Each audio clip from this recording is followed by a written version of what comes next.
Hello everyone, welcome to the channel failure to success. ये एक parajumble है जो मैंने मॉक टेस्ट में अटेम्प्ट किया था और मैं आपके साथ शेयर करना चाहती हूँ कैसे मैंने अटेम्प्ट किया है, क्या मेरी अप्रोच रही है इसको सॉल्व करने में।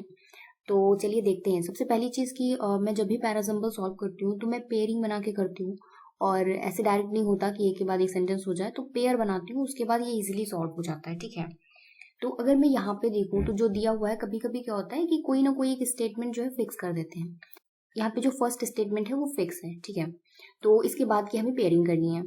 तो अब गई सबसे पहली चीज क्या है कि ए टू एफ जितने भी ये स्टेटमेंट्स दिए गए हैं इन सबको अच्छे से एक बार रीड करना है। और मैंने तो इसको रीड कर लिया क्योंकि मैंने इसको मॉक टेस्ट में भी किया था। तो अभी मैं रीड नहीं करती हूँ, मैं डायरेक्ट पेयरिंग करती हूँ, ठीक है। तो अगर आप रीड करेंगे ना तो आपको पेयर समझ में आएंगे कैसे बनाना है। तो अगर मैं बात करूं यहाँ पे पेयरिंग की, तो अगर आप ई में देखेंगे, ठीक है, कि India Japan Sweden join the US government on the steering board of the coalition, ठीक है। यहाँ पे लिखा है while Denmark Italy Norway Singapore and the UK have all committed to policies that will commercialize the green technologies these companies commit to purchasing। तो यहाँ पे लिखा है वाइल दिस, मतलब जो भी ये कंट्रीज दी गई हैं वाइल के बाद में, इससे पहले भी कंट्रीज दी गई हैं ई में, तो इंडिया जापान और स्वीडन, और उसके बाद while Denmark Italy and Norway Singapore UK. तो ई और एफ एक पेयर बन रहा है इस वाइल की वजह से, और ये जो कंट्रीज दी गई हैं इसकी वजह से, ठीक है। फिर अगर हम बी को देखेंगे तो लिखा है the steps that these nations are taking. तो ऑब्वियसली अगर ई के बाद एफ एक पेयर बना चुके हैं तो ई के बाद में बी तो नहीं आएगा, यानी कि जो ये these steps the steps these nations taken, तो जो ये दीज नेशंस हैं ये इंडिया जापान स्वीडन यूएस और इंडिया जापान स्वीडन और Denmark Italy Norway Singapore UK, इन सब के लिए कहा है कि दीज नेशंस, ठीक है। तो ई एफ और बी एक पूरा ये पेयर बन जाएगा। ये तीनों आ जाएंगे, ठीक है, ई एफ और बी।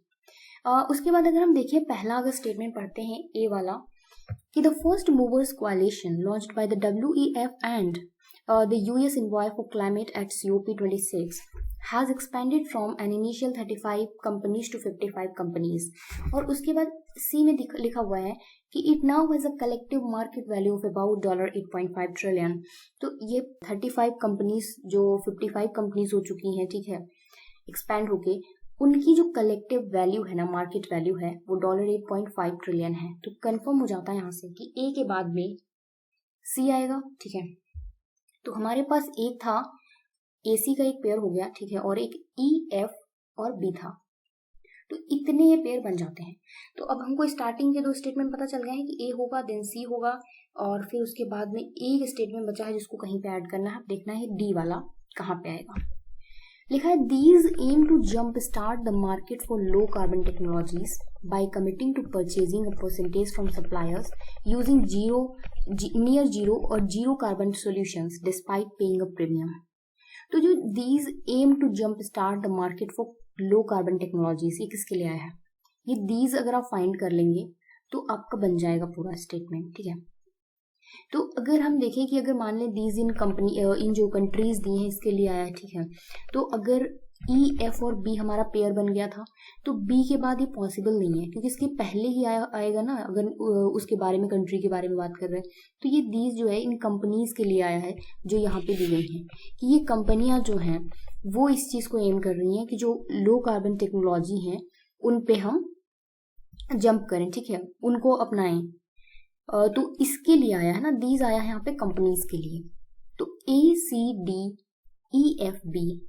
और पहली चीज आप इससे भी आइडिया लगा सकते हैं कि जो बी स्टेटमेंट है वो एक कंक्लूजन लग रहा है। इन जो ये जो 6 सेंटेंस दिए गए हैं ना, इसमें से 6 सेंटेंस में से जो कंक्लूजन लग रहा है ना, सब में वो कौन सा बी लग रहा है, कि इन सबके बारे में बता के कि जो नेशंस हैं, जो कंपनीज हैं, जो भी चीजें कर रही हैं, उनके क्या मतलब इम्पैक्ट होंगे, ठीक है, स्टेप्स जो नेशन ले रहे हैं वो कैसे इनकरेज करेंगे, ठीक है। तो वो सारी चीजें बी में कही गई हैं। तो बी इस तरह से लगता है कि ये कंक्लूजन है, तो उस हिसाब से आप भी डिफिट कर सकते हैं कि सी के बाद में ही आएगा, एंड हो नहीं सकता है। बाकी ई एफ बी एक पेयर बन चुका था। तो इस तरह आप पेयरिंग करके सॉल्व कर सकते हैं। आई होप इससे आपको हेल्प मिली होगी। मिलते हैं नेक्स्ट वीडियो में, बाय।